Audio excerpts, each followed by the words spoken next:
আসসালামু আলাইকুম ওরহমতুল্লাহ। আমরা সবাই জানি রমজান মাস মুসলমানদের জন্য কতটা মূল্যবান, কিন্তু এই বরকতময় মাসে এমন কিছু কাজ আছে যেগুলো থেকে অবশ্যই বিরতে থাকতে হবে। সেগুলো জানা এবং মেনে চলা আমাদের জন্য খুবই জরুরি। আজকের আলোচনায় আমরা জানব রমজান মাসে কোন কোন কাজ করা উচিত নয়। প্রথমত, ইফতার দেরি করা ঠিক নয়। অযথা দেরি না করে সময়মতো ইফতার করাই উত্তম। সূর্য অস্ত যাওয়ার সাথে সাথে মাগরিবের আজান হলে যত দ্রুত সম্ভব ইফতার সম্পন্ন করা সুন্নত। আমরা সবাই জানি ইফতারের নির্দিষ্ট সময় আছে, তাই সেই সময় হওয়ার সাথে সাথেই ইফতার করা সবচেয়ে ভালো। দ্বিতীয়ত, মিথ্যা বলা এবং গালিগালাজ করা যাবে না। আসলে শুধু রমজানে নয়, সবসময়ই মিথ্যা থেকে দূরে থাকা একজন মুমিনের দায়িত্ব। একজন মুসলমানের জন্য মিথ্যার আশ্রয় নেওয়া কখনোই গ্রহণযোগ্য নয়। অথচ আজকের যুগে দেখা যায় অনেকেই কসম করেও মিথ্যা বলে। কিন্তু বিশেষ করে এই রমজান মাসে মিথ্যা বলা থেকে অবশ্যই বিরত থাকতে হবে এবং কখনোই কাউকে গালি দেওয়া যাবে না। সবসময় সত্য কথা বলার চেষ্টা করতে হবে এবং নিজের ভাষাকে পরিষ্কার ও সুন্দর রাখতে হবে।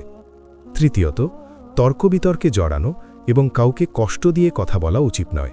মনে রাখতে হবে, রমজান মানে শুধু খাবার থেকে বিরত থাকা নয়। যদি শুধু না খেয়ে থাকি তাহলে সেটা তো সাধারণ উপোস হয়ে গেল। রোজা হলো কোথায়? রোজা মানে সব ধরনের অন্যায়, পাপ ও খারাপ কাজ থেকে নিজেকে দূরে রাখা, সব সময় আল্লাহকে স্মরণ করা এবং তার প্রশংসায় নিজেকে ব্যস্ত রাখা। কেউ যদি আপনার সাথে তর্ক করে বা কটু কথা বলে, তবুও আপনাকে ধৈর্য ধরতে হবে, কারণ আপনি যদি একইভাবে জবাব দেন তাহলে আপনার আর তার মধ্যে পার্থক্য কোথায় রইল? তাই রোজার মাসে তর্কে জড়ানো উচিত নয় এবং কাউকে আঘাত দিয়ে কথা বলা থেকে বিরত থাকতে হবে। যতটা সম্ভব চুপ থাকা এবং নিজের কথার উপর নিয়ন্ত্রণ রাখা দরকার। মনে রাখবেন, শুধু খাবার থেকে বিরত থাকাই রোজা নয়, খারাপ কথা বলা থেকেও নিজেকে আটকানো রোজারই অংশ। একজন রোজাদার মানুষের আচরণও রোজাদারের মতো হওয়া উচিত। মুখে সংযম রাখতে হবে এবং সব সময় সুন্দর আচরণ বজায় রাখতে হবে। কেউ যদি আপনাকে গালি দেয়, কটু কথা বলে বা আপনার বিরুদ্ধে মিথ্যা ছড়ায়, তখন আপনি শুধু বলবেন, আমি রোজাদার। এটিই সবচেয়ে উত্তম উত্তর। এরপর আসে অপচয়ের বিষয়টি। কখনোই অপচয় করা যাবে না।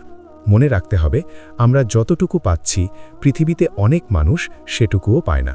আমরা যে জিনিসগুলো নষ্ট করি, অনেক মানুষ সেগুলো পাওয়ার জন্যও অপেক্ষা করে থাকে। ইসলামেও বলা হয়েছে, অপচয়কারী শয়তানের ভাই। তাই সচেতনভাবে অপচয় থেকে দূরে থাকতে হবে। বিশেষ করে ইফতারের সময় আমরা অনেক খাবার নিয়ে বসি এবং পরে অনেকটাই নষ্ট হয়ে যায়। কিন্তু মনে রাখা দরকার, আমরা যত সুন্দর ইফতার পাচ্ছি, অনেকের ভাগ্যে তার 10% জোটে না। তাই রমজান মাসে তো অবশ্যই, বরং সারা বছরই অপচয় করা থেকে বিরত থাকতে হবে। আরেকটি গুরুত্বপূর্ণ বিষয় হল লোক দেখানো ইবাদত। কখনোই প্রদর্শনের জন্য ইবাদত করা উচিত নয়। আমরা মানুষের মন জয় করতে আসিনি। আমাদের আসল লক্ষ্য হওয়া উচিত আল্লাহের সন্তুষ্টি অর্জন করা।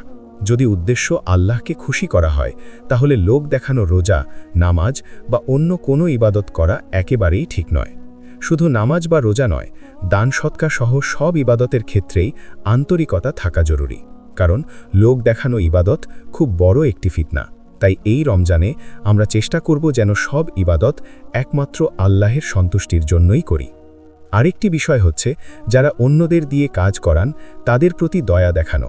সমাজে যারা উচ্চ অবস্থানে আছেন এবং যাদের অধীনে মানুষ কাজ করে, তাদের উচিত রমজান মাসে কর্মচারীদের কাজের চাপ কিছুটা কমিয়ে দেওয়া, তাদের জীবনটাকে একটু সহজ করে দেওয়া। কারণ আপনার আচরণে তারা খুশি হলে ইনশাআল্লাহ আল্লাহও আপনার প্রতি সন্তুষ্ট হবেন এবং আপনার রিজিকে বরকত দান করবেন। সবশেষে আসে অসাধু ব্যবসার বিষয়টি। আমরা প্রায়ই দেখি, রমজান এলেই কিছু ব্যবসায়ী নিত্য প্রয়োজনীয় পণ্যের দাম বাড়িয়ে দেয়। এটি সম্পূর্ণ অন্যায়। মনে রাখতে হবে, যদি আপনি সৎ পথে উপার্জন করেন, তাহলে আল্লাহ অবশ্যই আপনার উপার্জনে বরকত দেবেন। কিন্তু যদি সামান্য বেশি লাভের জন্য মানুষের উপর জুলুম করেন, তাহলে আল্লাহ অবশ্যই তার বিচার করবেন।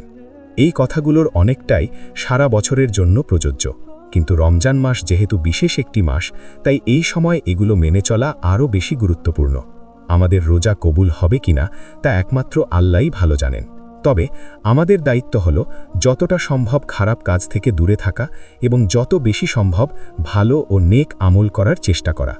চলুন আমরা সবাই চেষ্টা করি এই রমজানকে একটু ভিন্নভাবে কাটাতে, পাপ থেকে দূরে থেকে, ভালো কাজ বাড়িয়ে এবং আল্লাহের সন্তুষ্টি অর্জনের উদ্দেশ্যে।